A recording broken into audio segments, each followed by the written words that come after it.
밥그릇 하나가 생사의 갈림길을 결정한다는 사실을 알고 계십니까? 암세포만 쏙 골라 굶겨 죽이는 기적의 식사법이 여기 있습니다. 72세 어르신의 목숨을 구한 밥상의 비밀을 지금 공개합니다. 얼마 전 제 진료실에 찾아오신 72세 박창수 어르신이 딱 그런 경우였습니다. 평생 공직에 계시며 대쪽같이 살아오신 분인데 폐암 초기 판정을 받으셨거든요. 그런데 이분이 어디선가 암세포는 설탕과 밥을 먹고 자란다는 이야기를 들으셨나 봅니다. 그날부터 암세포에게 밥 한 톨 주지 않겠다며 오로지 생수와 약간의 생채소만 드시며 버티셨답니다. 결과가 어땠을 것 같습니까? 암세포가 죽었을까요?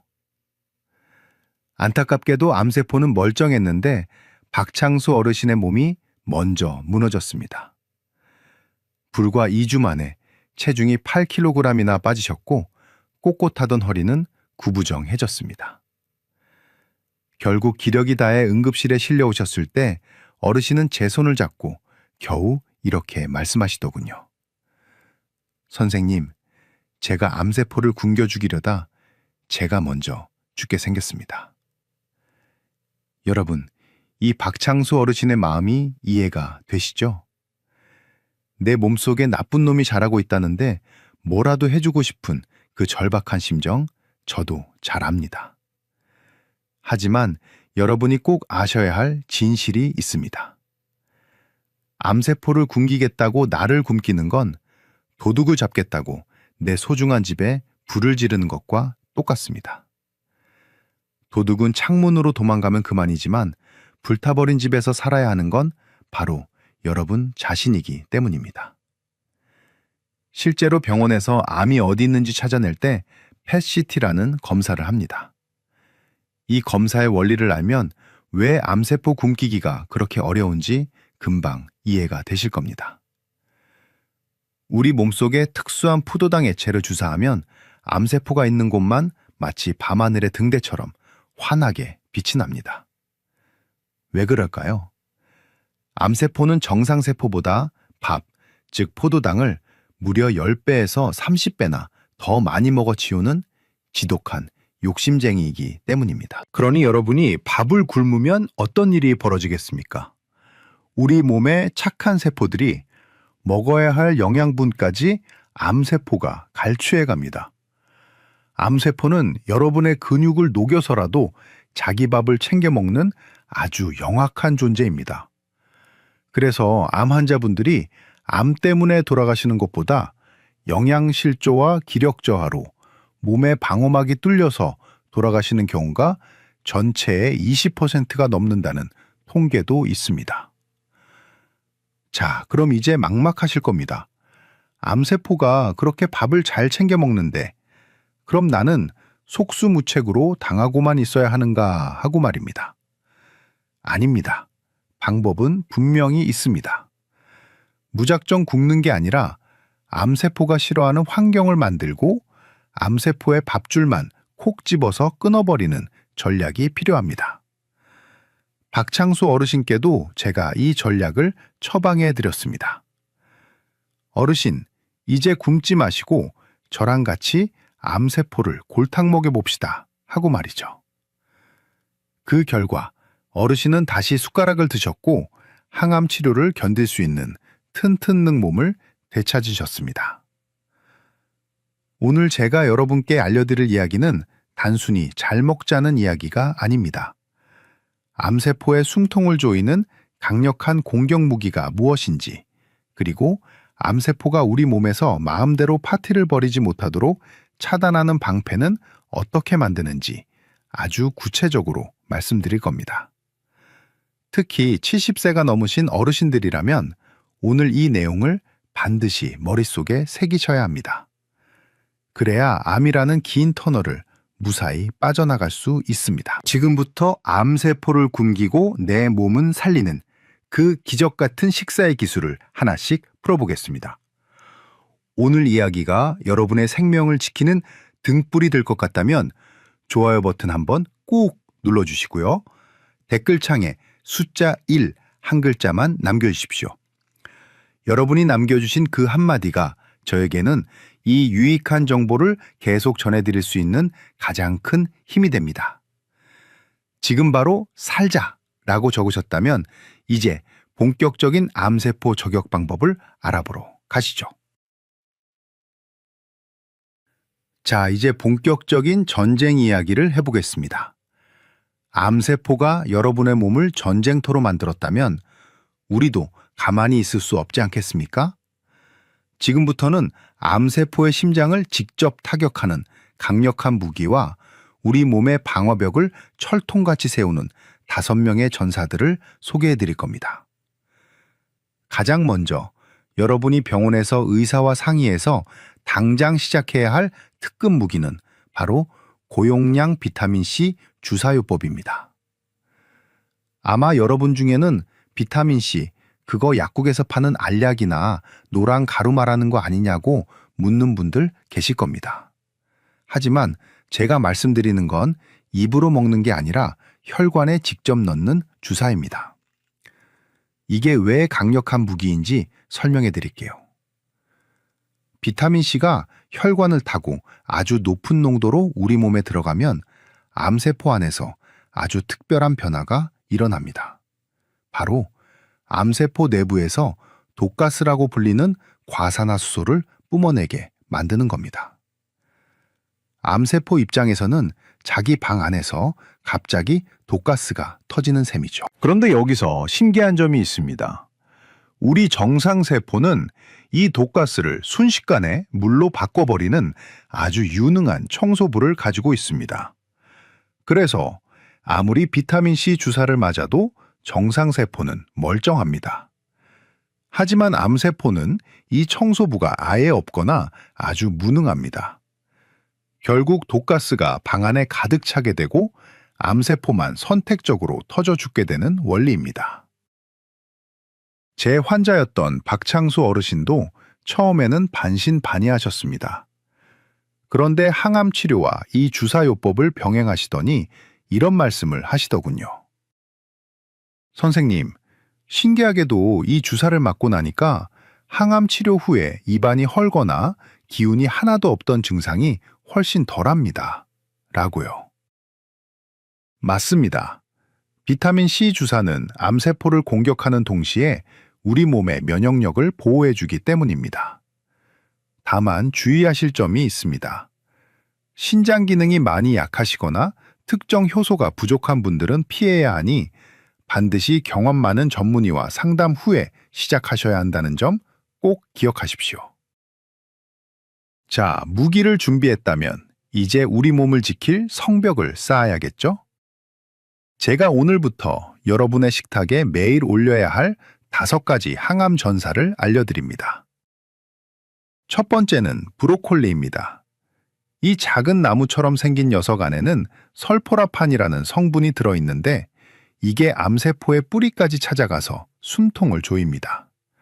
살짝 데치거나 쪄서 드시는 게 가장 좋습니다. 두 번째는 양배추입니다. 양배추는 위암이나 대장암 환자분들에게는 그야말로 천연약이나 다름없습니다. 위벽을 보호하면서 암세포가 자라나는 길목을 차단하거든요. 세 번째는 마늘입니다. 마늘은 암세포가 먹고 살기 위해 새로 만드는 가짜 혈관들을 아예 생기지 못하게 막아버립니다. 보급로를 끊어버리는 것이죠. 생으로 드시기 힘들면 구워서라도 하루에 2-3쪽은 꼭 드십시오. 네 번째는 토마토입니다. 토마토의 빨간색을 만드는 라이코펜은 유방암과 전립선암에 특히 효과가 좋은데 여기서 핵심은 반드시 익혀 드셔야 한다는 겁니다. 기름에 살짝 볶거나 익혀 드시면 흡수율이 1~배 이상 껑충 뜁니다. 마지막 5번째는 당근입니다. 당근 속의 베타카로틴은 우리 몸의 면역세포들이 암세포와 싸울 수 있게 에너지를 공급합니다. 당근 역시 기름에 볶아 드실 때 가장 효과가 좋습니다. 박창수 어르신께 제가 이 5가지 채소를 매일 드시라고 숙제를 내드렸습니다. 처음에는 채소만 먹으려니 맛이 없다고 투덜대셨지만 2주가 지나자 얼굴색이 몰라보게 맑아지셨습니다.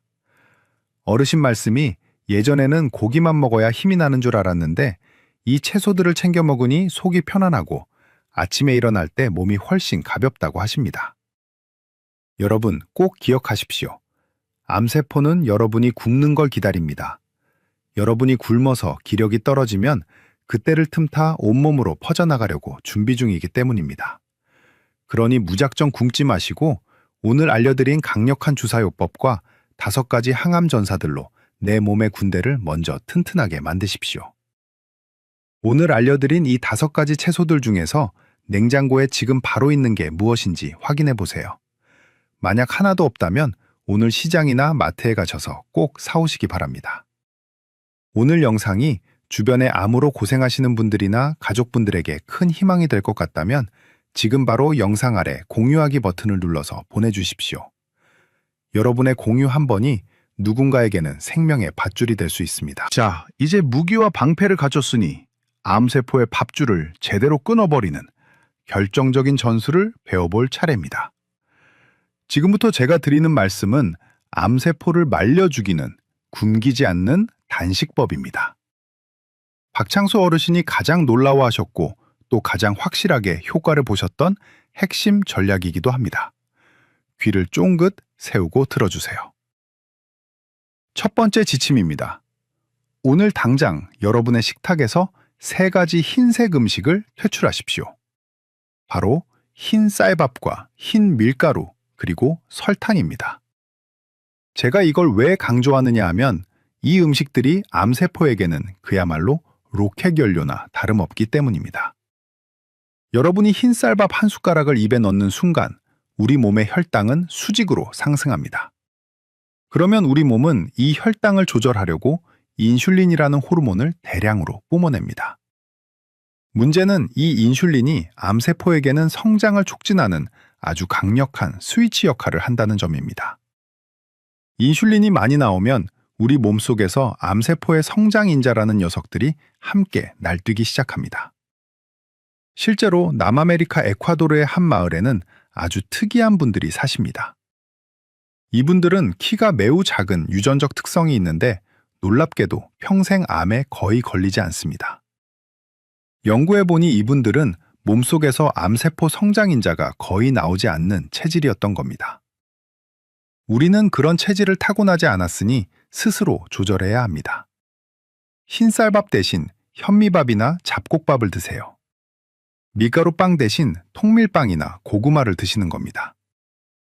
이렇게 거친 음식을 드시면 혈당이 천천히 올라가고 인슐린도 조금만 나옵니다. 암세포 입장에서는 펑펑 쏟아지던 연료가 갑자기 똑 끊기는 셈입니다. 두 번째 지침은 젓가락을 움직이는 순서를 완전히 뒤집는 것입니다. 이름하여 거꾸로 식사법입니다. 밥상에 앉으시면 가장 먼저 채소 반찬부터 드십시오. 시금치든 콩나물이든 상관없습니다. 일단 채소로 배를 채우는 겁니다. 그 다음에 두부나 생선 같은 단백질 반찬을 드시고 맨 마지막에 밥을 드시는 겁니다.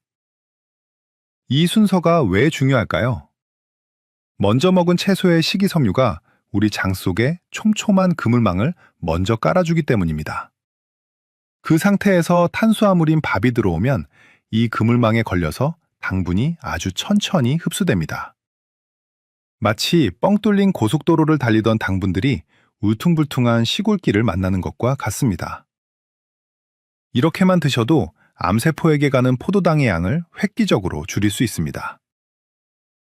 세 번째는 나쁜 단백질은 버리고 착한 단백질로 갈아타는 것입니다.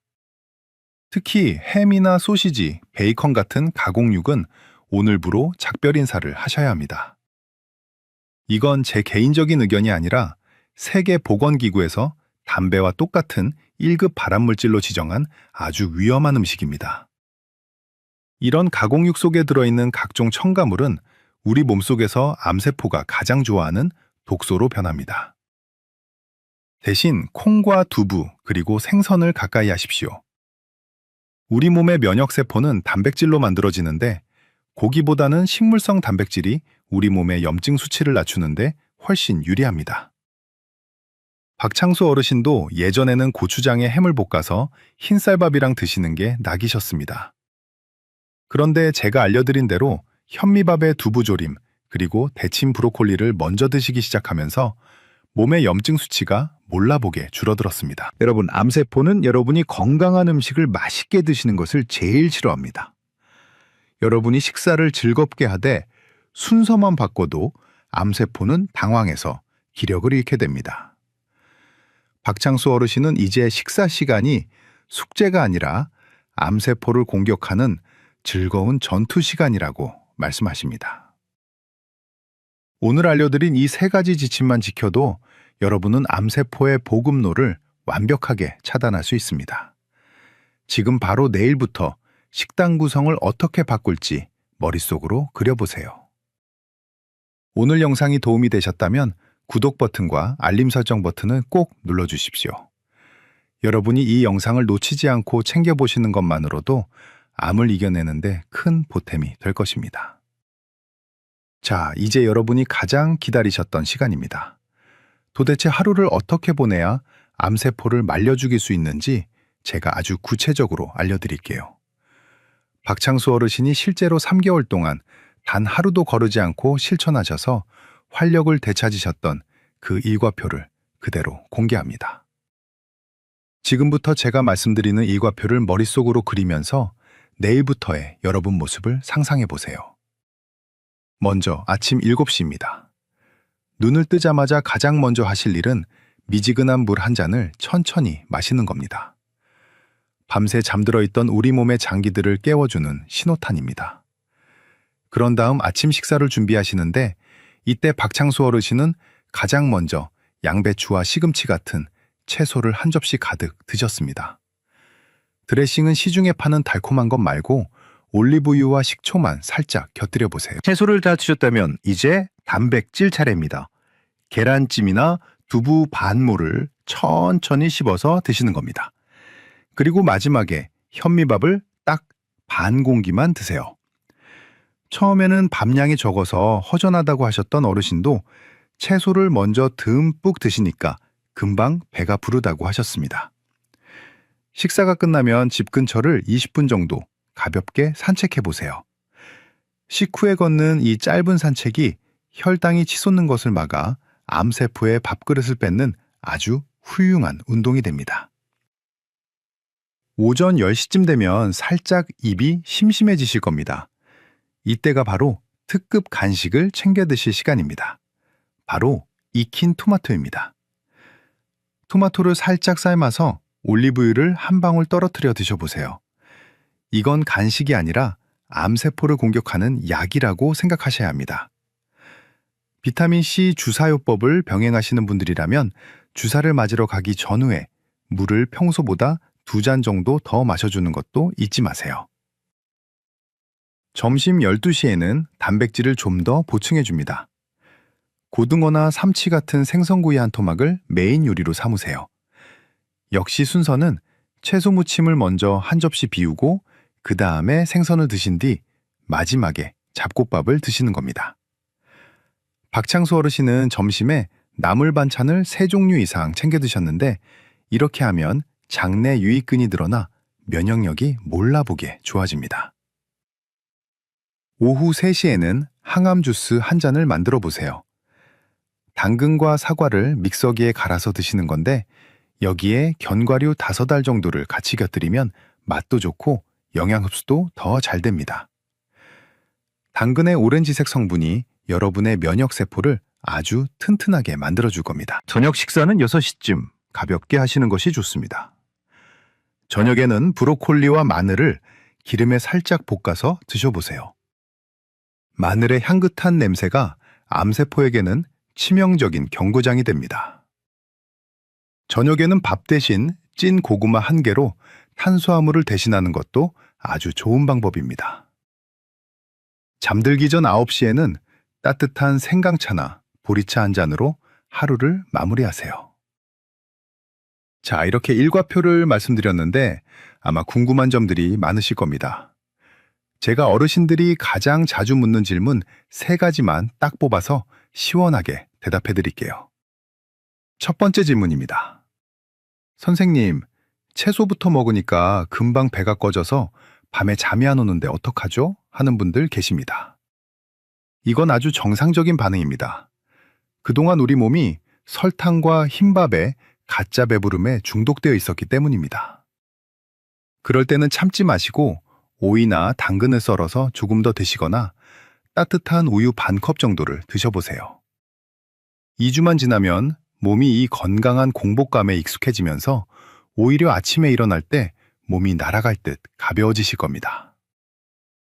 두 번째 질문은 가족들과 밥상을 따로 차려야 해서 너무 번거롭다는 말씀입니다. 여러분, 절대 따로 차리지 마세요. 오늘 제가 알려드린 식단은 암 환자뿐만 아니라 당뇨나 고혈압이 있는 분들, 그리고 건강한 자녀들에게도 최고의 식단입니다. 온 가족이 함께 거꾸로 식사법을 실천해 보세요. 가족 모두의 건강을 지키는 가장 현명한 방법이 될 겁니다. 마지막 세 번째 질문입니다. 비타민 C 주사는 얼마나 자주 맞아야 하나요? 하는 질문입니다. 보통 치료 초기에는 일주일에 2번에서 3번 정도를 권장합니다. 하지만 이건 여러분의 체력 상태와 암의 진행 정도에 따라 의사가 판단해야 할 몫입니다. 기운이 너무 없거나 신장 수치가 높을 때는 조절이 필요하니 꼭 전담 주치의와 긴밀하게 소통하며 진행하시길 바랍니다. 여러분, 오늘 알려드린 이 일과표를 내일부터 딱 일주일만 버텨보세요. 박창수 어르신도 딱 일주일이 지나니까 몸에 붓기가 빠지고 눈동자가 맑아지는 게 느껴진다고 하셨습니다. 여러분도 충분히 하실 수 있습니다. 지금 이 영상을 보시고 내일부터 바로 실천해보겠다 결심하셨다면 댓글창에 실천이라고 적어주세요. 여러분의 그 결심 한마디가 실제로 행동으로 이어지는 놀라운 마법을 부릴 겁니다. 또한 주변에 같이 실천할 친구나 동료가 있다면 이 영상을 공유해서 서로 응원해보세요. 함께하면 암이라는 높은 산도 훨씬 수월하게 넘을 수 있습니다. 이제 긴 강의를 마칠 시간이 되었습니다. 오늘 제가 드린 말씀들 머릿속에 잘 정리되셨나요? 처음에는 암이라는 이름만 들어도 가슴이 덜컥 내려앉고 막막하셨을 겁니다. 암세포를 굶기겠다는 그 간절한 마음을 제가 왜 모르겠습니까?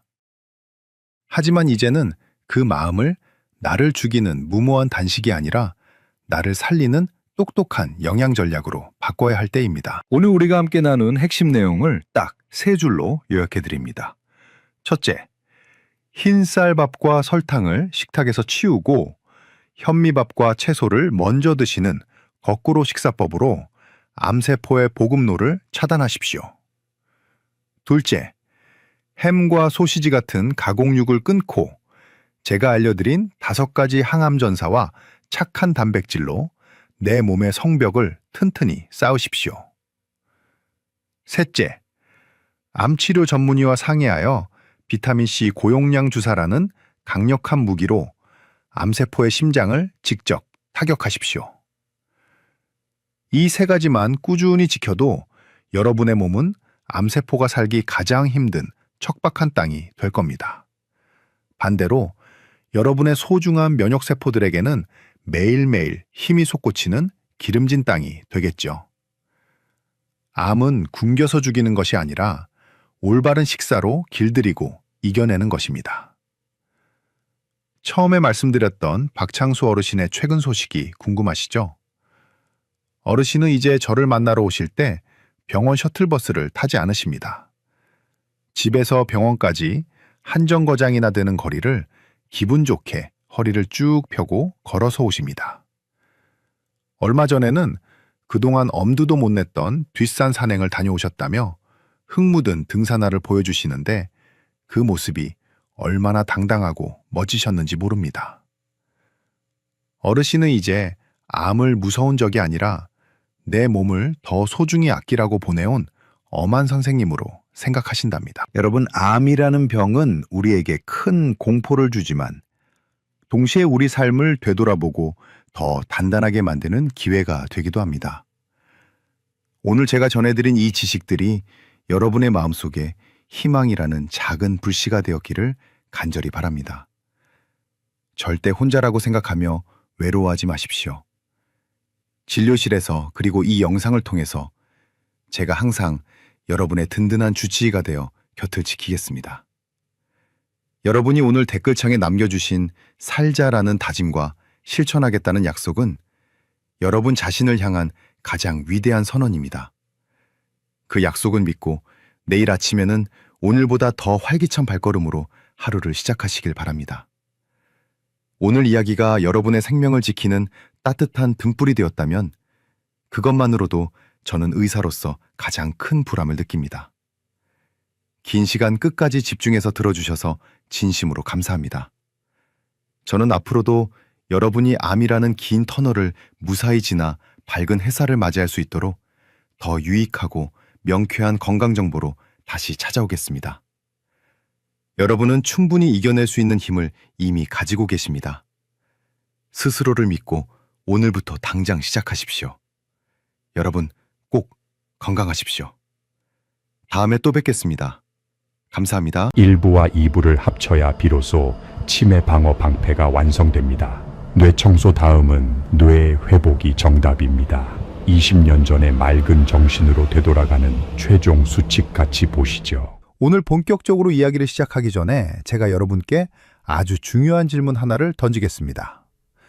여러분, 혹시 제가 얼마 전에 올린 1편 영상 보셨습니까? 만약 아직 안 보셨다면 지금 즉시 이 영상을 멈추시고 1편부터 꼭 보고 오셔야 합니다. 왜냐하면 1편에서 알려드린 5가지 음식으로 뇌 속에 쌓인 끈적한 쓰레기를 먼저 씻어내지 않으면 오늘 배우는 5가지 재건 음식을 아무리 드셔도 그 효과가 절반으로 뚝 떨어지기 때문입니다. 1편의 뇌청소법과 오늘 2편의 뇌재건법이 하나로 합쳐져야 비로소 여러분의 뇌는 치매라는 무서운 적으로부터 철통방어를 할 수 있는 완전체가 됩니다. 1편 보고 오셨다는 전제하에 오늘 2편의 문을 힘차게 여겠습니다. 1편에서 길을 잃고 눈물 흘리셨던 72세 박만석 어르신 기억하시죠? 제가 알려드린 청소식단으로 머릿속 안개는 거쳤다고 아주 좋아하셨습니다. 그런데 얼마 전 어르신이 다시 저를 찾아오셔서 이런 고민을 털어놓으셨습니다. 선생님, 이제 길은 잘 찾겠는데 단어가 입안에서만 맴돌고 생각이 예전처럼 빠릿빠릿하게 돌아가질 않아요. 라고 말이죠. 이 말을 들었을 때 저는 박만석 어르신에게 다음 단계가 꼭 필요하다는 것을 직감했습니다. 지저분한 쓰레기는 잘 치웠지만 그동안 독소에 치여 상처 입고 낡아버린 뇌 신경세포들이 아직 예전처럼 회복되지 않았다는 뜻이었거든요. 우리 뇌는 아주 신비로운 기관입니다. 나이가 들어도 우리가 어떻게 관리하느냐에 따라 신경세포가 다시 연결되고 강화될 수 있습니다. 의학 용어로는 이를 뇌 가소성이라고 부릅니다. 쉽게 비유를 들어볼까요? 지저분한 헌집을 깨끗이 청소했다고 해서 바로 새 집이 됩니까? 아닙니다. 청소가 끝났으면 이제는 삐걱거리는 문을 고치고 무너진 기둥을 새로 세우는 보수 공사를 해야 합니다. 오늘 제가 알려드릴 5가지 음식은 바로 박만석 어르신의 뇌세포 사이의 연결고리를 다시 튼튼하게 묶어주고 쪼그라든 해마의 부피를 다시 키워주는 핵심 재건 재료들입니다. 이 음식들은 우리 뇌에서 신경성장인자라는 기적의 물질을 뿜어내게 만듭니다. 낡은 신경망을 복구하는 천연 접착제 같은 역할을 하는 것이죠.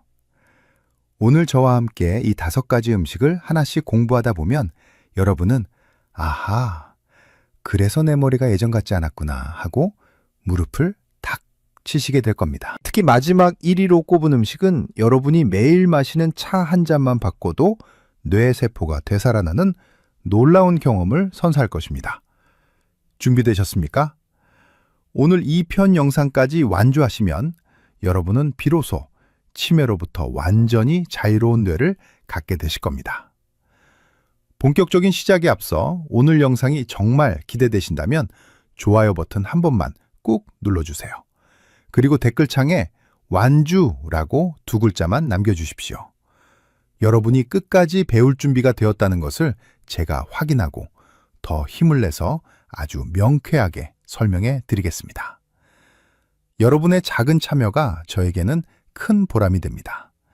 자, 이제 박만석 어르신의 뇌를 다시 세우는 기적의 여정을 시작합니다. 자, 이제 본격적으로 뇌를 다시 세우는 재건공사의 첫 번째 벽돌을 놓아보겠습니다.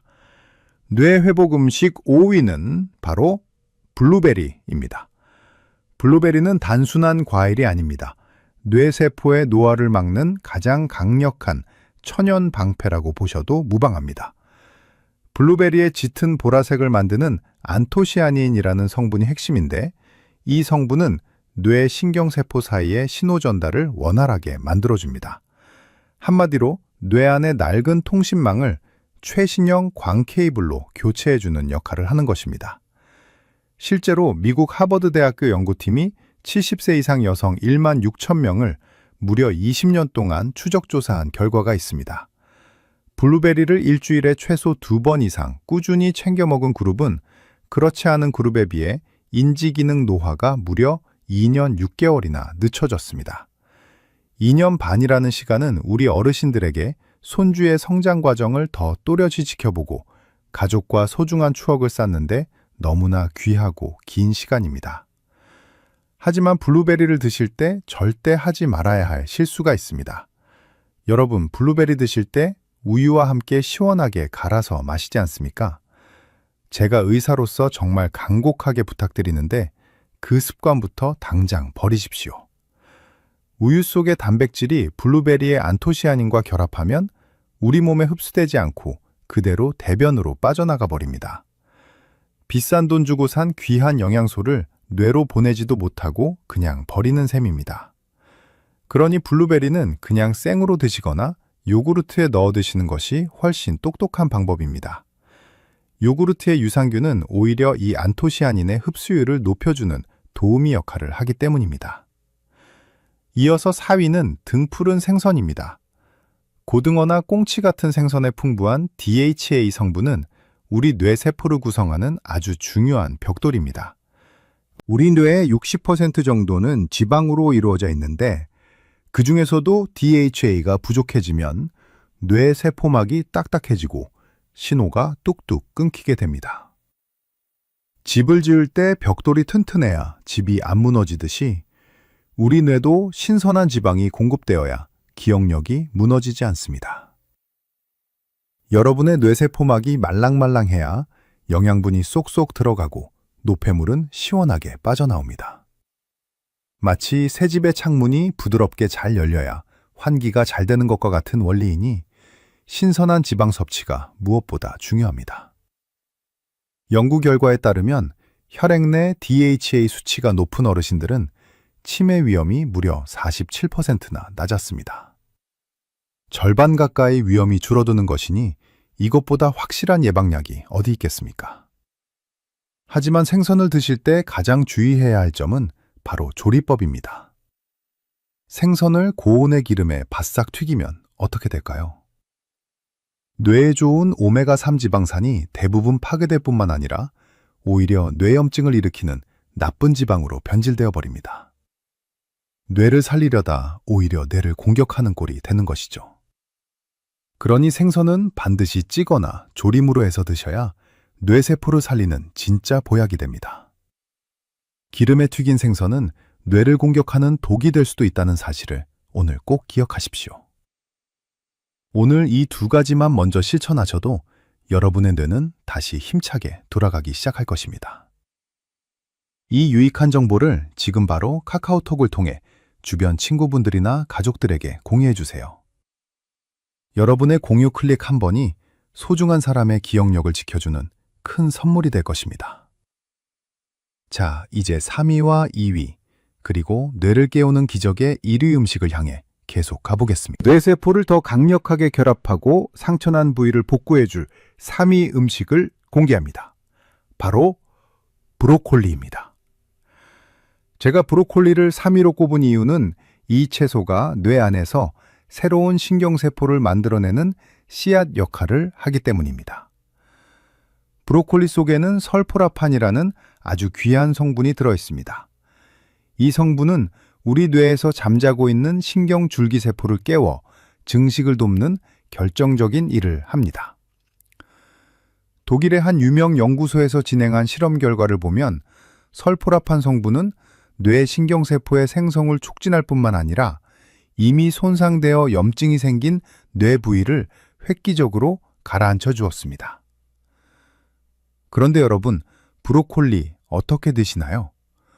혹시 끓는 물에 푹 삶아서 흐물흐물해질 때까지 익히지는 않으십니까?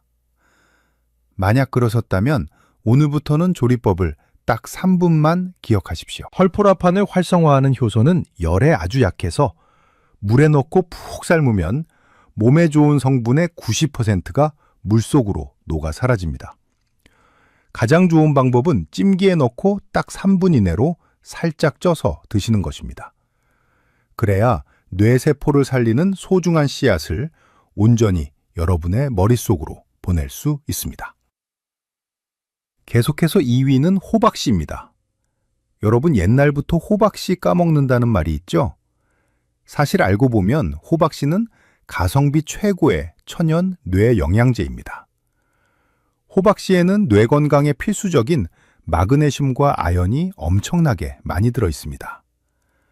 마그네슘은 뇌신경의 흥분을 차분하게 조절해서 스트레스를 낮춰주고, 아연은 뇌세포 사이의 소통을 돕는 일종의 윤활유 역할을 합니다.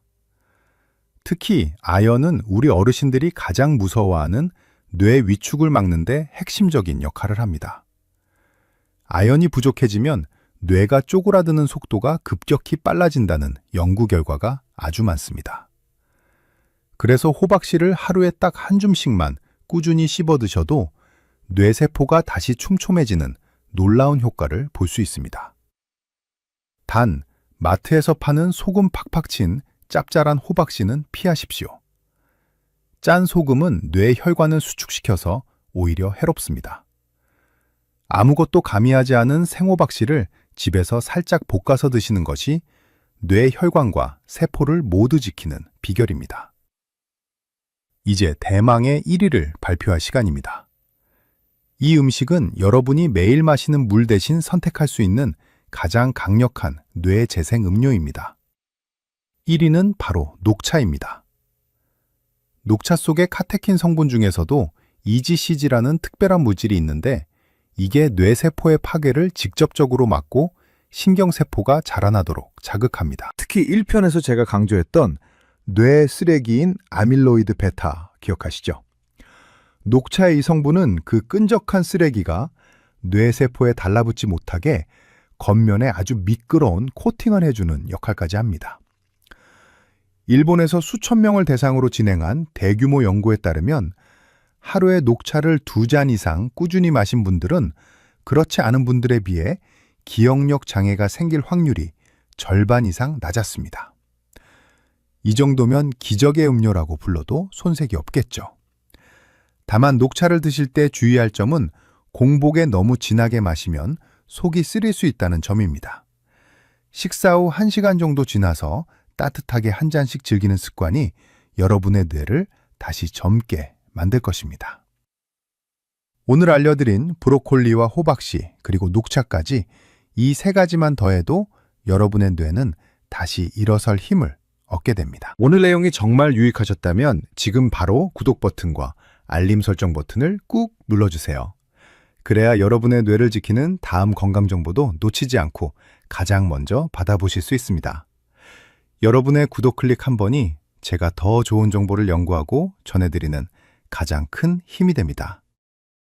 이제 이 모든 음식들을 어떻게 일상 속에서 실천해야 할지 완벽한 하루 일과표를 정리해드릴 게 남았습니다.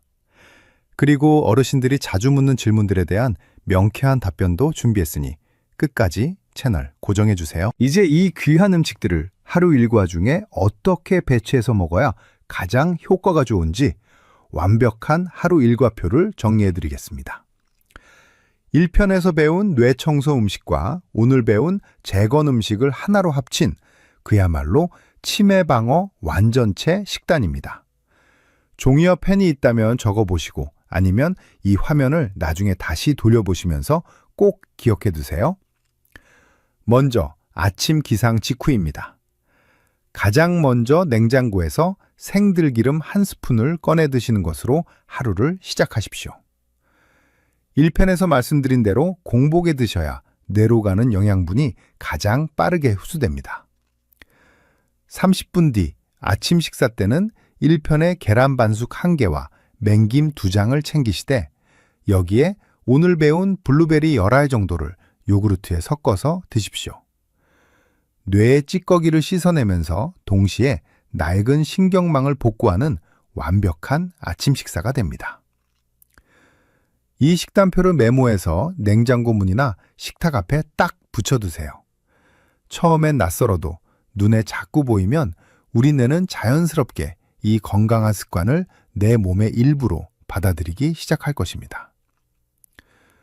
점심 식사 때는 일주일에 3번 정도 고등어나 꽁치 같은 등푸른 생선을 찌거나 조림으로 챙겨 드세요. 이때 브로콜리 3분 찐 것을 반찬으로 꼭 곁들이십시오.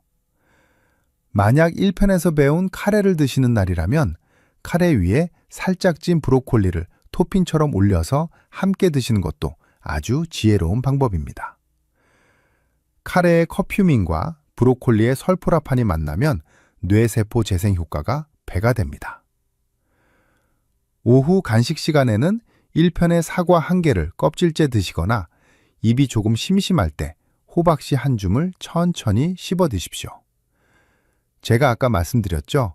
턱 근육을 꼭꼭 움직이는 행위 자체가 뇌로 가는 혈류량을 늘려주기 때문에 호박씨는 최고의 뇌보약 간식이 됩니다. 그리고 식사 사이사이 물 대신 따뜻한 녹차를 한 잔씩 즐기시면 됩니다. 특히 점심 식사 후 1시간 정도 뒤에 마시는 녹차는 뇌세포에 보호막을 입히는 최고의 습관입니다. 이제 여러분이 자주 묻는 질문 몇 가지를 속 시원하게 해결해 드릴게요. 첫 번째 질문은 블루베리가 조금 비싼데 꼭 그것만 먹어야 하느냐는 것입니다. 제가 명쾌하게 답을 드릴게요. 블루베리가 부담된다면 우리 주변에서 흔히 볼 수 있는 가지나 적양 배추로 대체하셔도 좋습니다. 뇌세포를 보호하는 안토시아닌 성분은 보라색을 띠는 식물에 공통으로 들어있기 때문입니다. 다만 채소는 너무 오래 가열하지 않는 것이 중요합니다. 두 번째 질문은 생선 비린내 때문에 도저히 못 드시겠다는 분들입니다. 그런 분들은 너무 스트레스 받지 마세요. 1편에서 말씀드린 생들기름의 양을 조금 더 늘리거나 들깨가루를 나물에 듬뿍 묻혀 드시는 것으로도 어느 정도 대신할 수 있습니다. 뇌 건강을 위해 억지로 드시는 것보다 즐겁게 드시는 것이 뇌세포 활성화에 훨씬 좋으니까요. 마지막으로 녹차를 마시면 밤에 잠이 안 온다는 분들이 계십니다. 그런 분들은 카페인이 적은 현미 녹차를 연하게 타서 드시거나 가급적 오후 3시 이전까지만 드시는 것이 좋습니다. 잠을 잘 자는 것도 뇌세포를 회복하는데 아주 중요한 과정이기 때문입니다. 오늘 알려드린 시간표가 처음에는 조금 복잡하게 느껴질 수도 있습니다. 하지만 걱정하지 마세요. 처음부터 이 모든 것을 다 완벽하게 하려고 하면 금방 지칩니다. 오늘은 호박씨 한 줌 사러 가고 내일은 녹차 한 잔 마셔보고 이렇게 하나씩 늘려가시면 됩니다. 여러분의 뇌는 아주 작은 변화에도 기쁘게 반응합니다. 지금 이 영상을 보시고 당장 내일부터 실천해보고 싶은 음식이 있다면 댓글에 실천이라고 남겨주세요. 아니면 간단하게 숫자 1번만 남겨주셔도 좋습니다. 여러분의 댓글 한 줄이 실천을 향한 가장 강력한 첫걸음이 됩니다. 댓글창에서 서로의 결심을 응원하며 우리 함께 맑은 정신을 지켜나갑시다. 오늘 우리는 치매를 완벽하게 차단하기 위한 마지막 퍼즐인 뇌세포 재건 음식 5가지를 공부했습니다. 5위 블루베리, 4위 등푸른 생선, 3위 브로콜리, 2위 호박씨, 그리고 대망의 1위 녹차까지 말입니다. 이 음식들이 여러분의 뇌세포를 다시 통통하게 살찌우고 끊어진 신경회로를 단단하게 묶어줄 것입니다. 오늘 배운 내용을 딱 3줄로 요약해 보겠습니다. 첫째, 1편의 청소 음식 5가지와 2편의 재건 음식 5가지를 매일 골고루 챙기십시오. 둘째, 올바른 조리법과 섭취 시간을 지키는 것이 뇌세포를 깨우는 결정적인 비결입니다. 셋째, 우리 뇌는 여러분이 포기하지 않는 한 반드시 다시 살아난다는 믿음을 가지십시오. 이 세 가지만 가슴에 새기신다면 여러분의 노년은 치매라는 공포에서 완전히 해방될 것입니다. 여러분, 이 10가지 음식을 단순히 끼니를 때우는 도구라고 생각하지 마십시오. 매일 내 뇌에게 선물하는 세상에서 가장 귀하고 정성스러운 보약이라고 믿으셔야 합니다. 여러분이 스스로의 몸을 아끼고 정성을 들이는 그 마음을 우리 뇌는 단 한순간도 잊지 않고 반드시 맑은 정신과 건강한 기억력으로 보답할 것입니다. 제가 서두에 말씀드렸던 박만석 어르신 이야기로 오늘 이야기를 맺으려 합니다. 단어가 입안에서만 맴돌고 생각이 예전처럼 빨리 돌아가지 않아 고생하시던 박만석 어르신은 제 처방대로 오늘 배운 2편 식단까지 딱 2달 동안 철저히 실천하셨습니다. 얼마 전 다시 진료실을 찾아오셨을 때 어르신은 제 손을 잡고 아이처럼 기뻐하셨습니다. 선생님, 이제는 손주들하고 수다 떠는 게 세상에서 제일 재밌어요. 그리고 며칠 전에는 10년 전 읽었던 책 제목까지 생각나더라고요. 하시며 환하게 웃으시더군요. 그 웃음을 보았을 때 의사로서 제가 느낀 보람은 말로 다 표현할 수가 없었습니다. 여러분, 나이는 정말 숫자에 불과하다는 말은 우리 뇌 건강에도 똑같이 적용됩니다. 뇌는 여러분이 관심을 주고 좋은 영양분을 공급하는 만큼 반드시 다시 살아나고 보답합니다. 1편에서 뇌 속의 끈적한 녹을 닦아내는 청소를 마쳤다면 이제 오늘 배운 2편의 음식들로 박만석 어르신처럼 뇌의 기둥을 바로 세우는 공사를 완료하십시오. 이 2가지 과정이 하나로 합쳐져야 비로소 치매 방어 10계명이 완성되는 것입니다.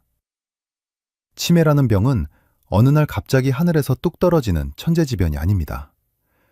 우리가 무심코 지나쳤던 식습관과 생활습관이 20년, 30년 동안 쌓여서 나타나는 결과입니다. 하지만 반대로 생각하면 오늘부터 우리가 식탁 위의 구성을 조금씩 바꾸기 시작한다면 앞으로의 20년은 이전과는 완전히 다른 생기 넘치는 삶이 될 수 있다는 뜻입니다.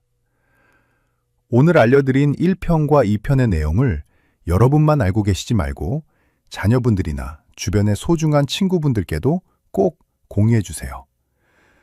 부모님이 맑은 정신으로 건강하게 오래 곁에 계시는 것이 자식들에게는 그 어떤 금은보화보다 큰 축복이자 선물입니다. 자식들에게 짐엄이 될까봐 혼자 소갈이하며 밤잠 설치지 마시고 오늘부터 당당하게 뇌 건강을 챙기시길 바랍니다.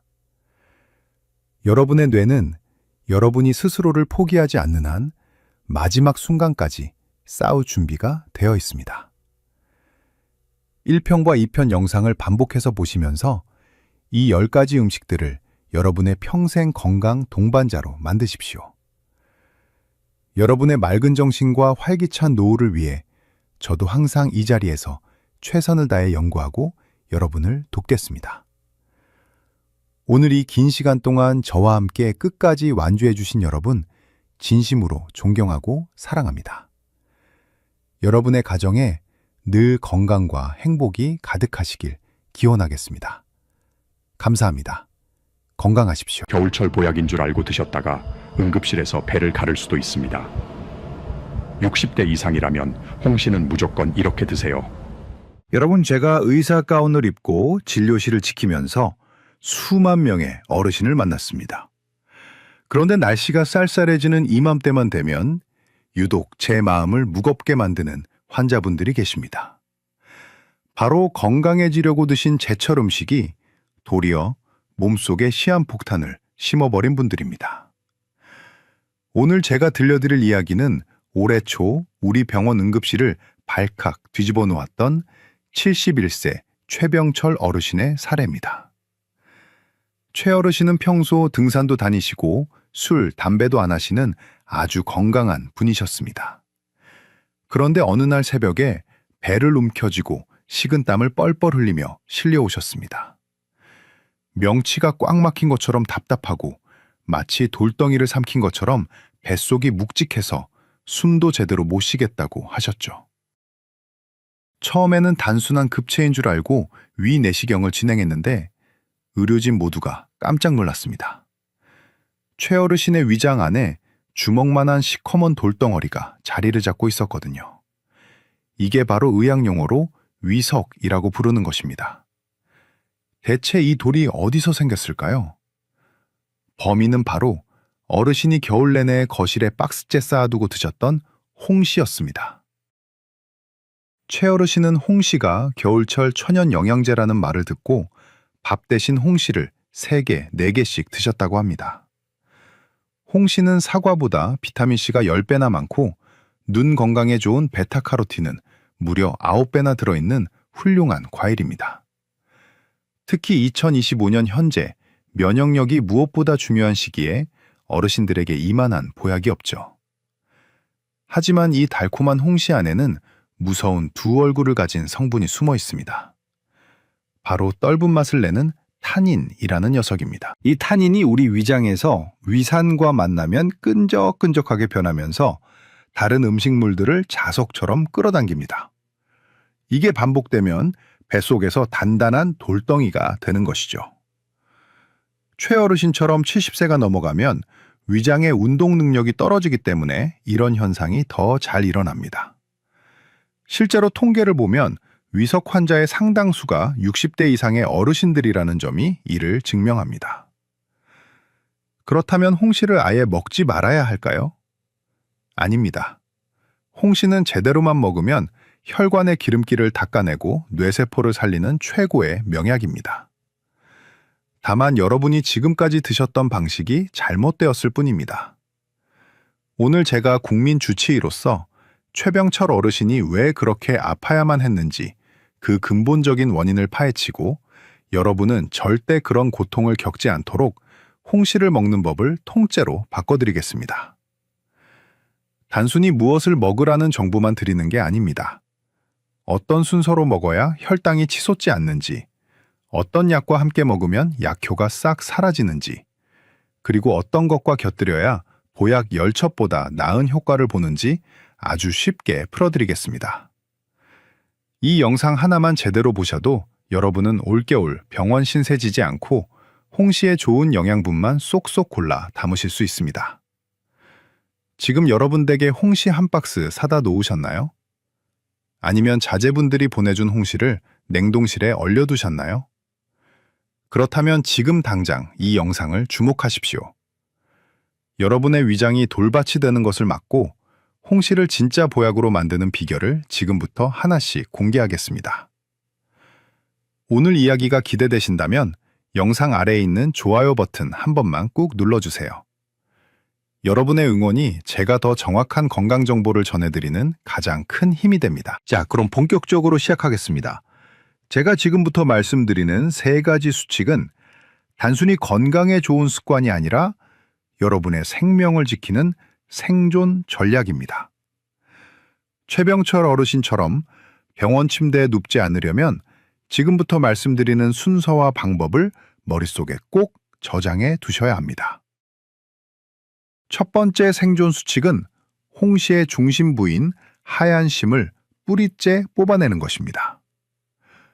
여러분 보통 홍시 드실 때 껍질만 쏙 벗겨서 그 안에 있는 부드러운 속살을 통째로 다 드시죠. 특히 그 가운데 있는 하얀 줄기 부분이 쫄깃하다고 좋아하시는 분들이 많은데 이게 바로 위 속의 돌을 만드는 주범입니다. 칼로 그 부분을 아주 깊게 도려내셔야 합니다. 의학적으로 보면 이 하얀 심 부분에 떫은 맛을 내는 타닌 성분이 수십 배나 더 많이 뭉쳐 있습니다. 이 녀석이 우리 위장에 들어가면 위벽을 수축시키고 소화액이 나오는 통로를 꽉 막아버립니다. 우리 최 어르신도 제가 여쭤보니 그 하얀 부분이 아까워서 입으로 꾹꾹 씹어 드셨다고 하더군요. 그게 위장에서 다른 음식물과 엉겨붙어 단단한 시멘트처럼 굳어버린 겁니다. 오늘부터는 아까워하지 마시고 홍시의 가운데 부분은 과감하게 파내십시오. 그게 여러분의 위장을 편안하게 만드는 첫 걸음입니다. 두 번째 생존 수칙은 홍시를 드신 직후에 반드시 미지근한 물 한 컵을 천천히 다 마시는 것입니다. 홍시는 우리 몸속에 들어가면 마치 강력한 스펀지처럼 주변의 물기를 싹 빨아들입니다. 타닌 성분이 물을 만나지 못하면 장에서 수분을 계속 뺏어오기 때문에 변이 딱딱하게 굳고 장 운동이 멈춰버립니다.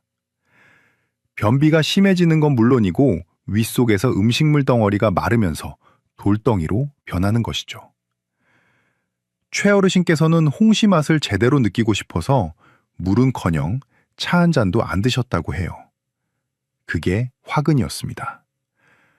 홍시 하나를 드셨다면 우리 몸에 수분을 보충해준다는 생각으로 물 200ml 한 잔은 무조건 드셔야 합니다. 그래야 타닌이 부드럽게 희석되어 장을 타고 내려갈 수 있습니다. 찬물보다는 위장을 놀라게 하지 않는 미지근한 물이 가장 좋습니다. 세 번째 생존 수칙은 홍시를 먹기 전으로 견과류라는 든든한 방어벽을 세우는 것입니다. 이름하여 견과류 울타리 섭취법입니다.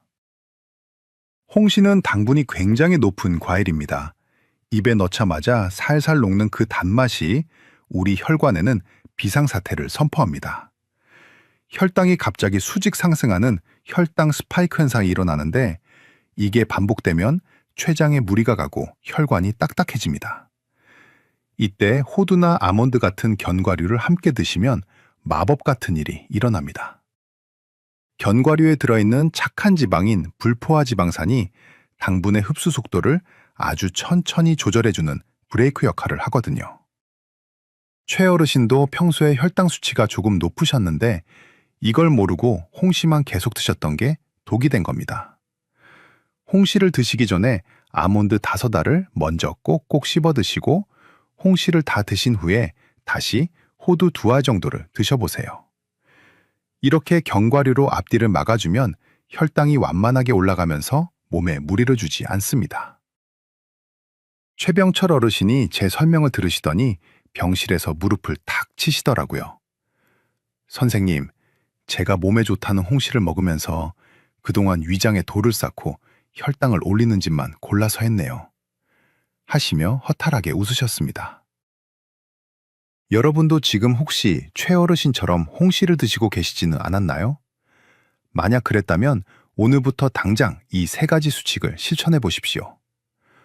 홍시의 중심을 도려내고 물을 충분히 마시며 견과류로 혈당을 지키는 것. 이 작은 차이가 여러분의 노년 건강을 결정짓습니다. 주변에 홍시를 유독 좋아하시는 친구분이나 이웃이 계신가요? 그분들에게 이 영상을 꼭 공유해 주세요. 여러분의 공유 한 번이 소중한 지인의 응급실행을 막을 수 있습니다. 오늘 내용이 유익하셨다면 주변 분들에게 이 건강한 비결을 널리 알려주시길 부탁드립니다. 자, 이제 안전하게 먹는 법을 넘어 홍시의 영양을 내 몸에 2배, 3배로 채워주는 황금조합과 절대 피해야 할 상극 음식을 말씀드리겠습니다. 최병철 어르신도 이 대목에서 눈을 반짝이시며 메모를 하시더라고요. 여러분도 지금부터 말씀드리는 궁합을 꼭 기억하셔서 홍시를 명약으로 만드시길 바랍니다. 첫 번째 황금조합은 술 마신 다음 날 마시는 꿀물과 홍시입니다. 어르신들 가끔 약주 한 잔씩 하시죠? 알코올이 몸에 들어가면 간에서 아세트알데히드라는 독성 물질이 나오는데 이게 숙취의 주범입니다. 이때 홍시 하나를 드시면 그 속에 풍부한 비타민C가 이 독소를 분해하는 데 앞장섭니다. 여기에 따뜻한 꿀물을 곁들이면 마법이 일어납니다. 꿀의 과당이 간의 해독작용에 연료를 부어주기 때문에 독소 배출 속도가 훨씬 빨라집니다. 최어르신도 젊을 때부터 술 드신 다음 날 홍시를 찾으셨다는데 그때 꿀물 한 잔을 더했더라면 간이 훨씬 편안했을 거라고 아쉬워하셨습니다. 두 번째 황금조합은 장 건강을 지키는 플레인 요거트와 홍시입니다. 우리 몸 면역세포의 70% 이상이 장에 모여 있다는 사실 알고 계시나요? 홍시의 비타민이 백혈구를 강하게 만든다면 요거트 속의 유산균은 장내 미생물 환경을 개선해 면역력의 기초를 다집니다. 특히 발효된 요거트는 홍시의 타닌 성분이 장에 주는 부담을 줄여주기 때문에 소화력이 약한 어르신들에게 최상의 파트너입니다. 설탕이 없는 플레인 요거트에 홍시 속살을 으깨서 섞어 드셔보세요.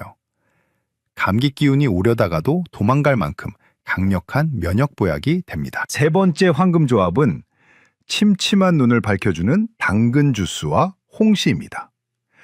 홍시에는 시력을 보호하는 베타카로틴이 사과보다 무려 9배나 많습니다. 이 성분이 우리 눈 망막에서 빛을 감지하는 물질을 만드는 원료가 되거든요. 여기에 당근을 갈아 만든 주스를 함께 마시면 베타카로틴 함량이 폭발적으로 늘어납니다. 여기서 중요한 꿀팁 하나 더 드리자면 당근 주스에 올리브유 한 방울을 살짝 떨어뜨리세요. 베타카로틴은 기름과 만날 때 몸에 쏙쏙 흡수됩니다. 돋보기 없이 신문 보고 싶으신 분들은 이 조합을 매일 아침 실천해 보시길 권합니다. 네 번째 황금 조합은 막힌 혈관을 뚫어주는 등푸른 생선과 홍시입니다. 홍시의 타닌은 사실 양날의 검입니다. 위에서는 돌을 만들기도 하지만 혈관 속에서는 중성지방이 쌓이는 것을 막아주는 청소부 역할을 하거든요. 이때 고등어나 꽁치 같은 등푸른 생선에 풍부한 오메가3 지방산이 합쳐지면 혈액이 맑아지고 혈전이 생기는 것을 강력하게 억제합니다. 저녁 반찬으로 고등어 한 토막 구워 드시고 후식으로 홍시 한 알 드시는 습관을 가져보세요. 혈압약 드시는 분들에게는 이보다 더 좋은 식단이 없습니다. 자, 이제는 반대로 홍시를 먹을 때 절대 같이 두면 안 되는 독이 되는 조합들입니다. 먼저 고구마나 감자입니다. 당뇨가 있거나 혈당 조절이 필요한 분들은 홍시와 고구마를 동시에 드시는 건 스스로 독약을 마시는 것과 같습니다. 둘 다 탄수화물 덩어리라 혈당을 미친 듯이 올리기 때문입니다. 최어르신도 간식으로 고구마 1개에 홍시 1개를 같이 드셨다는데 그게 바로 혈관을 망가뜨리는 지름길이었습니다. 둘째로 선짓국이나 미역국처럼 철분이 많은 음식입니다. 홍시의 타닌은 철분을 자석처럼 끌어당겨 덩어리로 만든 뒤 몸 밖으로 배출시켜버립니다. 애써 철분 보충하려고 먹은 음식을 홍시가 다 뺏어가는 셈이죠. 빈혈이 있거나 어지럼증 느끼시는 분들은 이런 식사 후에 절대 홍시를 바로 드시지 마십시오. 셋째로 가장 중요한 약물과의 관계입니다. 골다공증 약이나 철분제를 드시는 분들은 홍시를 먹기 전으로 반드시 2시간 이상의 간격을 띄워야 합니다. 타닌이 약성분과 만나면 우리 몸이 흡수할 수 없는 단단한 결합물을 만들어버려 약이 그냥 대변으로 다 빠져나갑니다. 비싼 약값만 날리고 병은 안 낫는 억울한 상황이 생기는 것이죠. 마지막으로 게나 새우 같은 해산물입니다. 해산물의 고단백질과 홍시의 타닌이 만나면 소화하기 매우 힘든 덩어리가 만들어져 심한 복통이나 설사를 유발할 수 있습니다. 예전부터 게장 먹고 홍시 먹으면 큰일 난다는 어르신들의 말씀이 과학적으로도 근거가 있는 이야기인 셈입니다. 최병철 어르신은 이 상극 음식 목록을 보시더니 자기가 그동안 약 먹고 바로 홍시 먹었던 게 후회된다며 이제는 알람까지 맞춰두고 드시겠다고 다짐하셨습니다. 여러분도 오늘 배운 이 궁합들을 머릿속에 꼭 새겨두십시오. 오늘 영상이 여러분의 건강한 노후에 큰 도움이 되길 진심으로 바랍니다. 아직 구독 버튼을 누르지 않으셨다면 지금 바로 구독과 알림 설정 버튼을 꼭 눌러주세요. 그래야 제가 매주 전해드리는 귀중한 건강 비법을 놓치지 않고 받아보실 수 있습니다. 여러분의 건강을 위해 저도 끝까지 함께하겠습니다. 자, 이제 머리로 하는 것을 몸으로 옮길 시간입니다.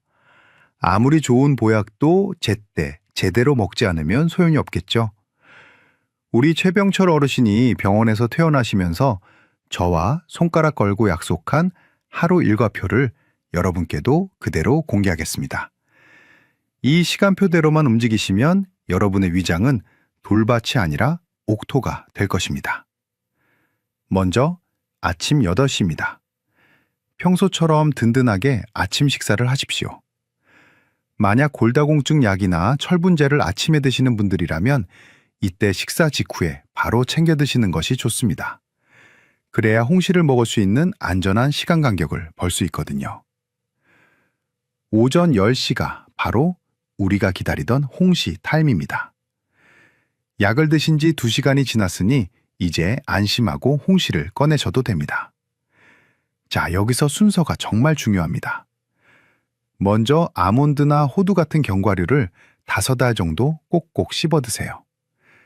혈당이 치솟는 걸 막아주는 1차 방어선을 구축하는 겁니다.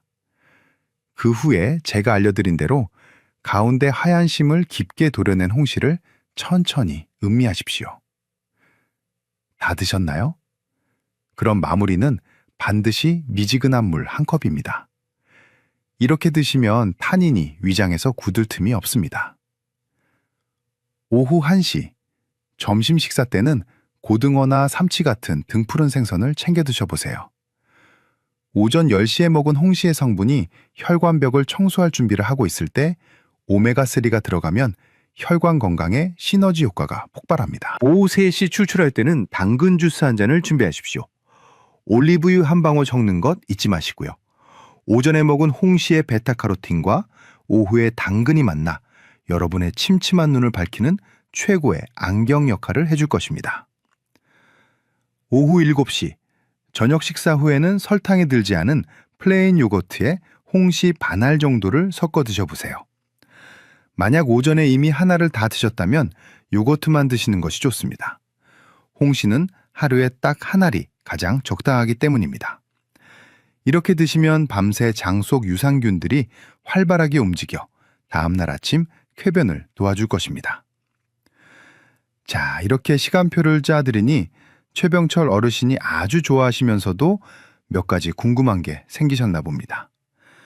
여러분도 아마 비슷하실 텐데 제가 딱 3가지만 짚어드릴게요. 첫 번째로, 곶감도 홍시랑 똑같이 먹으면 되느냐는 질문입니다. 제 대답은 아니요입니다. 곶감은 홍시를 말리는 과정에서 수분이 빠지며 당분이 엄청나게 응축됩니다. 칼로리가 홍시의 4배가 넘고 비타민C는 건조 과정에서 대부분 파괴됩니다. 그래서 면역력을 높이거나 숙취를 해소하려면 무조건 홍시를 선택하셔야 합니다. 곶감은 당뇨 환자분들에게는 아주 위험한 간식이 될 수 있으니 주의하셔야 합니다. 두 번째로, 우유는 안 되는데 왜 요거트는 괜찮냐는 질문입니다. 이건 발효의 마법 때문입니다. 생우유 속의 칼슘은 홍시의 탄닌과 만나면 바로 딱딱한 결합물을 만들어 흡수를 방해하지만 요거트는 발효 과정에서 유산균이 단백질과 칼슘의 구조를 부드럽게 바꿔놓습니다. 그래서 탄닌과 만나도 서로를 밀어내지 않고 조화롭게 소화가 되는 것입니다. 마지막으로 최 어르신이 가장 무서워하셨던 위석에 대한 질문입니다. 만약 홍시를 드신 후 며칠 동안 명치가 계속 답답하고 구토가 난다면 지체 없이 병원으로 오셔야 합니다. 병원에서는 실제로 콜라를 이용해서 위석을 녹이는 치료를 하기도 합니다. 콜라의 산성 성분이 돌을 부수는 역할을 하거든요. 하지만 그렇다고 집에서 콜라를 계속 마시는 건 금물입니다. 콜라의 엄청난 설탕이 어르신들의 혈당을 망가뜨리기 때문입니다. 위석은 치료보다 예방이 우선이라는 사실 꼭 기억하십시오. 오늘 제가 알려드린 이 루틴을 이번 주부터 딱 일주일만 실천해 보시겠습니까? 실천해 보실 분들은 댓글창에 시작이라는 단어를 남겨주세요. 여러분이 남겨주신 그 한 글자가 여러분의 위장을 살리고 혈관을 살리는 위대한 첫걸음이 될 것입니다. 서로의 댓글에 응원의 답글도 달아주면서 우리 다 함께 건강한 겨울을 만들어 갔으면 좋겠습니다. 자, 이제 오늘 나눈 긴 이야기를 딱 3줄로 요약해 드립니다. 첫째, 홍시는 하얀 심을 반드시 제거하고 견과류와 물을 곁들여 하루에 딱 한 알만 드십시오. 둘째, 골다공증 약이나 철분제와는 2시간 이상 거리를 두고 당근이나 등푸른 생선 같은 황금 조합을 챙기십시오. 셋째, 고구마나 해산물 같은 상극 음식은 멀리하고 제가 짜드린 건강 시간표를 일상에서 실천하십시오. 이 세 가지만 기억하셔도 여러분의 위장은 돌밭이 아니라 옥토가 될 것입니다. 우리 병원의 최병철 어르신, 최근에 정기검진을 위해 다시 내원하셨을 때 제가 정말 깜짝 놀랐습니다. 처음 실려오셨을 때의 그 창백하고 고통스러워하시던 모습은 온데간데 없고 얼굴에 발그레하게 생기가 도시는 게 꼭 잘 익은 홍시 같으시더라고요. 어르신이 웃으시며 말씀하시길 이제는 등산 가방에 사과 대신 하얀 심을 쏙 뺀 홍시 한 알과 아몬드 한 움큼 그리고 미지근한 물병을 꼭 챙겨가신답니다. 뱃속의 돌덩이 걱정 없이 속이 너무 편안해서 인생의 즐거움을 다시 찾았다고 제 손을 꼭 잡고 고맙다는 인사를 몇 번이나 하셨습니다. 그 모습을 보면서 저도 의사로서 참 큰 보람을 느꼈습니다. 여러분, 제가 진료실에서 늘 강조하는 것이 있습니다. 건강하게 오래 사는 비결은 어떤 비싼 영양제를 먹느냐가 아니라 내가 매일 먹는 음식을 얼마나 귀하게 대하고 제대로 알고 먹느냐에 달려있다는 사실입니다. 71세 최 어르신도 해내셨습니다. 그러니 여러분도 절대 늦지 않았습니다. 오늘 배운 이 작은 습관 하나가 자식들에게 짐이 되지 않고 내 몸을 스스로 지키는 가장 강력한 무기가 될 것입니다. 캐끔은 견과를 챙기랴, 물 마시랴 번거롭게 느껴지실 수도 있습니다. 하지만 그 짧은 수고가 여러분을 병원 침대가 아닌 따뜻한 안방에 머물게 해줍니다. 사랑하는 손주들의 재롱을 보고 친구들과 산을 누비는 그 평범한 행복은 결국 여러분의 식탁 위에서 시작된다는 것을 잊지 마십시오. 이번 겨울 제철 맞은 홍시를 최고의 명약으로 삼아 여러분의 혈관과 눈 그리고 뇌 건강까지 든든하게 지켜내시길 바랍니다. 저는 앞으로도 여러분 곁에서 가장 친절하고 명쾌한 기자비가 되어드리겠습니다. 혹시 주변에 아직도 홍시를 그냥 막 드시는 분이 계신다면 오늘 배운 내용을 따뜻하게 전해주십시오. 그것이 바로 사랑을 나누는 건강한 방법입니다. 오늘 긴 시간 저와 함께 해주셔서 진심으로 감사합니다. 여러분의 건강한 황혼을 제가 온 마음을 다해 응원하겠습니다. 다음 영상에서도 여러분의 가려운 곳을 싹 긁어주는 아주 시원하고 유익한 건강 정보로 찾아뵙겠습니다. 날씨가 춥습니다. 옷 따뜻하게 입으시고 홍시 드실 때는 꼭 제가 알려드린 수칙 지키세요. 감사합니다.